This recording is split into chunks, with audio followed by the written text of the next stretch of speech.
네, 앞서 보신 대로 서울 시내 면세점 특허라는 황금 티켓 2장의 주인공이 결정됐습니다. 그런데 선정 직후부터 독과점 논란과 선정 정보 유출 등의 후유증이 나오고 있어서 논란이 예상되고 있습니다. 네, 한편 탄탄대로를 질주하던 중국 증시가 지난 3주 동안 30% 이상 폭락하면서 우리 경제에 악재로 작용하는 건 아닌지 우려의 목소리가 나옵니다. 한 주간의 경제계 소식을 쉽게 풀어보겠습니다. 최양호 경제평론가 모셨습니다. 어서 오세요. 네, 반갑습니다. 안녕하세요. 자, 유통공룡들의 면세점 대전이 이제 어제 결정이 되고 끝이 났습니다. 네. 그 가장 관심 모았던 게 서울 시내 지역이었는데 어쨌든 이 궁금한 게 뭐냐면 이 시내 면세점 사업이 어제도 제가 볼 때는 뭐 8개가 서울에만 들러붙었다고 하던데 이게 황금알라는 거위다 저희가 리포트에서 말씀드렸지만 이게 상당한 수익을 내는 건가 보죠. 어떻습니까? 이렇게 뭐 숫자 많이 쓰시는 것보다 딱 이렇게 표현드리면 돼요. 롯데 백화점 있지 않습니까? 네. 15층인데 네네. 12개 층이 백화점을 쓰고요. 2개 반이 면세점을 씁니다. 네. 2개 반을 면세점이 쓰는 2개 반 층에서 1조 9천억이 매출이고요. 나머지 12개 층이 쓰는 백화점에서 나오는 매출이 1조 8천입니다. 월 매출이 아니죠. 연간 매출이죠. 연 매출이요. 그러니까 2개 층 쓰는 데가 12개 층 쓰는 층보다 훨씬 더 매출이 높은 거예요. 거기다가 우리 면세점 사업이 4년 전에 1조 5천밖에 안 됐는데 네. 그 다음엔 6조 8천, 그 다음에 8조 3천, 올해는 한 10조 정도 되고요. 네. 10조가 되면 우리가 뭐라 그러냐면 산업이라고 부르기 시작하는 포인트에 온 거죠. 네. 거기다가 지금 우리 이제 추측을 하면 2,300만 명의 외국 관광객이 오는 게 한 2020년 되는데 그럼 지금 현재 상태로만 가더라도 면세점 매출은 15조 원에 육박할 수 있는 그런 산업이 된 겁니다. 명품들이 많고 단가가 높은 게 있어서 그렇게 좀 뭐 많이 잡힌 여러 건가요, 가지 있는데요. 지금 이제 뭐 요번 이 면세점을 내주면서도 많은 얘기가 이제 더 이상 우리가 명품 브랜드의 대리점이 아니라 우리 컨텐츠도 개발하고 그래서 요번에 이 업체 선정하는데 중요했던 게 관광 산업화였습니다. 입지 관광 산업화 그다음에 이 소위 말하는 신규 관광 산업의 상권을 어떻게 확대하느냐. 그러니까 이제 보시면 아시겠지만 이제 명동이 중심이었잖아요. 명동에서 용산, HDC하고 신라가 들어간 용산, 그리고 하나가 들어간 여의도. 그래서 삼각 편대를 형성하는 그러한 결정을 내리시면서 우리의 소위 말하는 서울에서 외국 관광객들이 다닐 수 있는 영역을 굉장히 넓힌 그런 결정이라고 봐집니다. 네. 일찌감치 이게 관심을 모았던 게 어떤 대기업 오너들 간의 경쟁이 치열할 것이라는 예상이 있었기 때문인데 이번 수주전에 뛰어든 재벌 총수들의 희비가 굉장히 엇갈렸습니다. 어떻게 누가 이겼죠? 정리를 좀 해주실까요? 그렇죠. 이제 이부진 신라호텔 사장과 그다음에 정몽규 현대개발 사장이 어떤 콘소시엄이 이제 이겼고요. 그다음에 이제 하나의 김승현 회장 하나가 이제 이긴 상태인데 뭐 승자 얘기들은 다 잘 아실 테고요. 네. 뭐 신라나 현대개발 HDC 신라 면세점은 사실 거기뿐만 아니라 지역에 강원 충청까지 가면서 이게 지역 관광하고도 연계된다.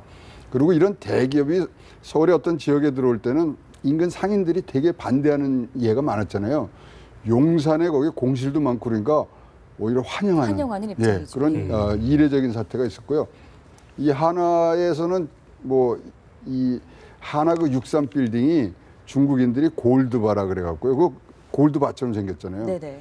그래서 겉에 표면에 그 색깔 말씀하시는 그렇습니다. 거죠? 검은 색깔. 그러다 보니까 중국 관광객들에게 어떤 소위 말하는 유인책이 될 수 있다 하면서 KBS하고도 또 한류 콘텐츠를 엮어서 63 빌딩 4개 층을 어떤 한류 플러스 면세점으로 하는 그런 아주 관광산업. 이게요. 뭐 이 사전에 이런 정보가 나가서 뭐 주가가 뛰었다니 그러는데 이게요 국가 정책으로 쭉 나온 겁니다. 부가가치의 관광 산업 인프라를 확충해라. 뭐 박근혜 대통령도 무역투자진흥회에서 이렇게 여러 번 말씀하셨고요. 그래서 이 두 업체가 선정되는 게 사실 좀 예상이 됐었어요. 그렇군요. 네. 어쨌든 말씀하신 대로 신라와 하나 두 기업이 선정이 됐는데 관심사가 서울 지역이었다는 얘기죠. 네. 근데 한화 갤러리아를 두고 이제 신라 덕에 이게 좀 어부지리로 좀 된 것이 있다. 뭐 이런 얘기도 나오는데 이건 어떤 얘기입니까? 그 이제 이럽니다. 이제 지금 이제 신세계가 정영진 사장이 이제 굉장히 핵심 사업을 했어요. 거기도 지금 워커힐이랑 이제 하고 있는데 또 불구하고 워커힐이 아니죠. 저 파라다이스 하고 김해공항, 인천공항을 하고 있는데도 불구하고 거기는 적자가 나고 있어요. 왜냐하면 임대료가 무지무지하게 냅니다. 이 공항 임대료가 이게 보통 면세점 임대료가 보통이 아니에요. 600억, 800억 정도 내고 있거든요.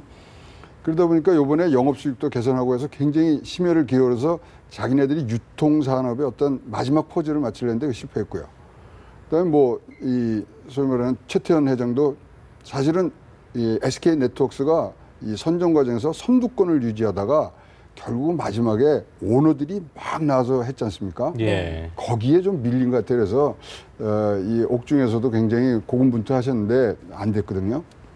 이제 그런 것들을 봤을 때 지금 재벌들이 굉장히 뭐 황금알을 낳는 거의뿐만 아니라 이걸로 인한 전후방 산업 효과가 굉장히 크거든요.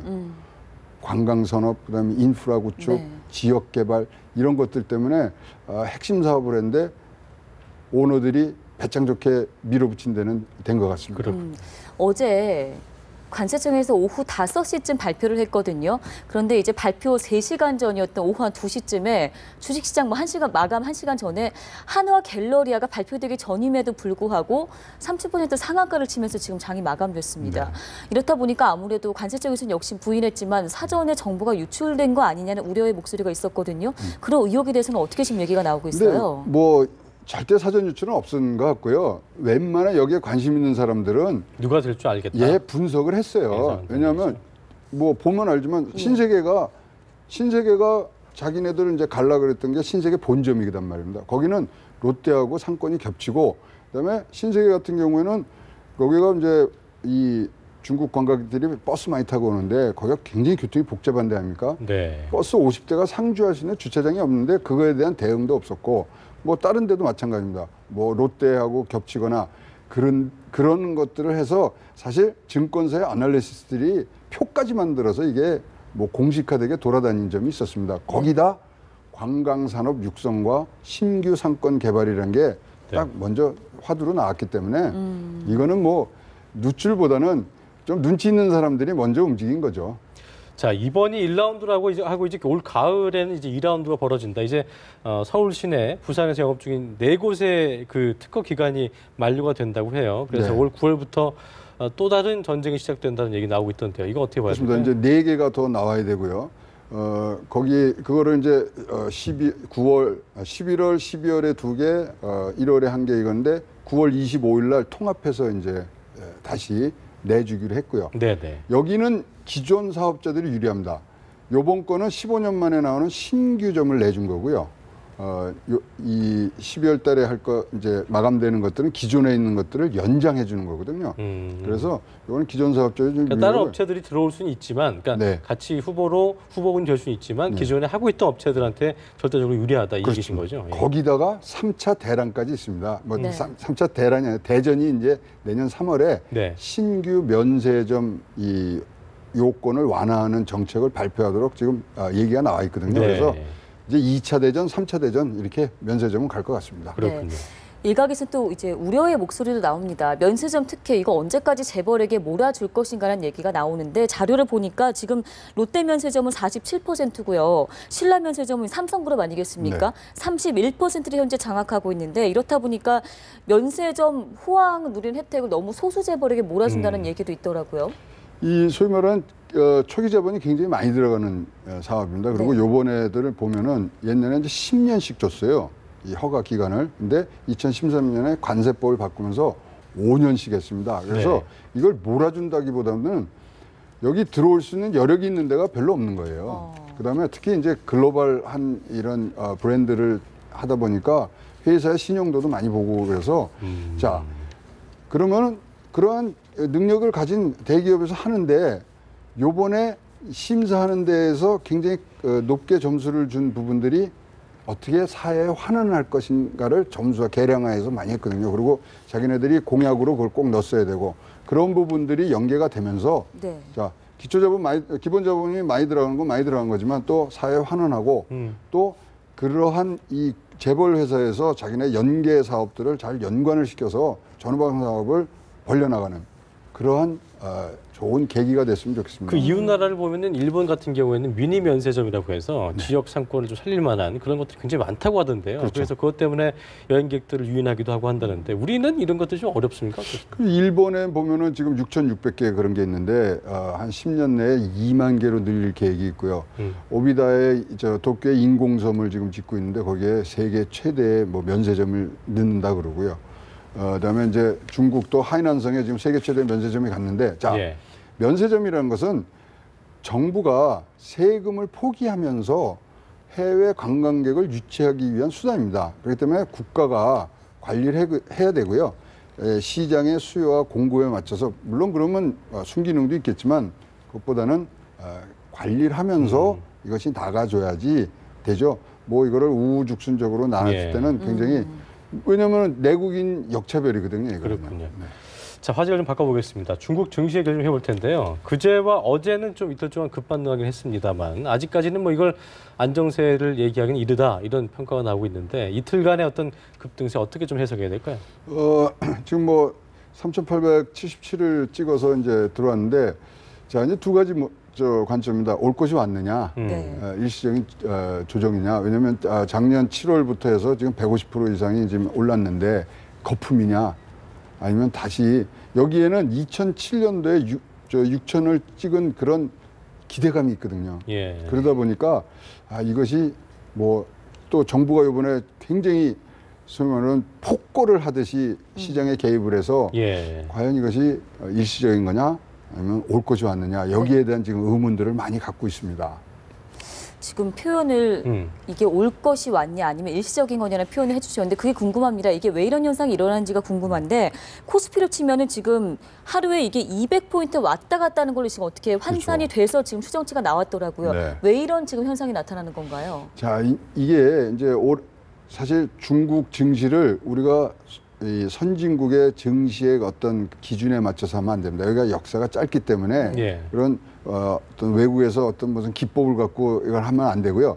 일단 거품이 있습니다. 여기가 우리가 PER이라서 기업 이익 대비 주가가 20이 넘으면 거품이 낀다 그러는데 지금 중국 증시는 60에서 80이에요. 네. 우리나라도 1989년도에 증시 폭락이 나고 그럴 때 거의 17, 18, 20까지 갔었을 때 거품이 나오면. 자, 근데 왜 이러냐? 그러면 이게 중국 경제가 펀더멘탈과 어떤 경제 성장을 통해서 증시가 된 게 아니라 1억 명 이상의 중국인들이 돈을 빌려서 증시에 가는 이상한 과잉 현상이 나타나서 이게 이렇게 불이 타온 겁니다. 그래서 거품이 끼는 거고요. 그다음에 두 번째, 중국이 지금 경제 정책을 바꾸기 시작했어요. 제조업 위주의 그런 빠른 성장에서 내수 서비스 위주로 가는 과도기에 들어가 있기 때문에 그거에 대한 이 어떤 조정 기간 이걸로 보셔야 되는데요. 자, 시진핑 주석이 뭐라 그랬냐면 이 시장은 이 증시는 시장의 자연스러운 기능에 맡기겠다 해놓으면서도 이번에 과도하게 좀 개입을 많이 했다는 비판이 일고 있더라고요. 아니 공안의 부부장, 공안이라는 거 우리나라 검찰 같은 공안의 부부장이 저 증권거래소에 나타나서 공매도하는 사람 자꾸 그러니까 완전 공안 전국을 만들어 버리고요. 5% 이상 가진 저 대주주들은 팔지도 못하고 그건 뭐 소위 말하는 이 자본주의 시장 경제에서는 있을 수 없는 일들을 지금 하고 있는데요. 우리나라 1989년도하고 똑같다고 보시면 됩니다. 그때도 우리나라 IPO 금지하고 뭐 펀드 만들어서 넣고 막 그랬거든요. 그럼에도 불구하고 2002년도에 한 2, 3년 후에 반토막 났어요. 그러니까 증시는 우리가 앞으로 기업이 잘 될 거란 기대감, 그다음에 기업의 그런 그 영역에 따라서 공급과 수요가 만나서 이루어져야 되는데 증시의 과도한 개입 조금 불안한 점이 많습니다. 어쨌든 가장 큰 걱정은 중국 증시가 거품 붕괴, 버블 붕괴를 하게 되면 이게 이제 글로벌 재앙으로 이어질 것이다 이런 우려가 나오고 있는 건데 실제로 어떤 영향을 좀 우리도 그렇고 좀 미치게 될까요? 자, 뭐 좁게 우리나라만 얘기를 하면 우리나라에는 지금 해외 펀드를 통해서 7조 가량의 자금이 그 주식시장에 들어가 있습니다. 자, 증시가 붕괴가 되면 그래도 지금 중국이라는 게 세계 경제를 이끌고 있는 어떤 허파 역할을 하고 있는데 거기가 조금 아프기 시작하면은 우리가 첫째 내수가 거기가 안 되기 시작합니다. 그러면 우리나라 수출이 떨어지고요. 그러면 전 세계에 소위 돌아가는 경제라는 게 흐름인데 흐름이 막히기 시작하면은 이게 곤란한 지경이 오는 거죠. 그래서 뭐 그리스 탈퇴하는 거 우리 뉴스로 많이 보는데 그건 아무것도 아닙니다. 예, 중국의 경제가 조금 삐딱거리면 그거는 바로 우리나라. 안 그래도 저희도 예. 그 리포트에서 뭐 비교가 되지 않는다 이런 네. 전문가의 분석이 있었다는 얘기 나오고 있었는데 아무튼 지켜봐야 할 부분이 있군요. 예. 지금 또 한 가지 마지막으로 중국 증시 관련해서 여쭤볼 만한 게요. 이 중국 증시의 불안정성 때문에 굉장히 불안하시는 분들이 있을 것 같은데 우리나라에서 간접 투자한 분들도 있지 않겠습니까? 네. 뭐 금융권 펀드라든가 이런 분들에게 좀 조언을 한마디 해주신다면 어떤 게 있을까요? 자, 그 뭐 이런 증시 해석하러 나오면 이거 그 꼭 나오는 질문인데 이거 네. 빼야 되냐, 뭐 더 넣어야 되느냐. 자, 작년 7월 이후에 우리나라에 투자한 펀드의 평균 수익률이 40%입니다. 그리고 이 최근 3, 4주간에 손실 난 게 20%입니다. 엄청나군요. 예. 그렇기 때문에 지금 사실상 플러스 마이너스만 한 20% 수익은 얻고 계신데요. 지금 당장 파시지 마시고 분명히 중국의 이 증시는 한 뭐 2,400에서 4,600까지 그 박스권을 형성해서 움직일 테니까 4,000 정도의 지수가 기준으로 해서 파시든가 다시 사시든가를 결정하는 그런 전환점으로 삼아 주셨으면은 네. 굉장히 좋으실 것 같습니다. 네, 네. 알겠습니다. 저희 오늘 시간 관계상 여기까지 얘기 듣겠습니다. 고맙습니다. 고맙습니다. 감사합니다.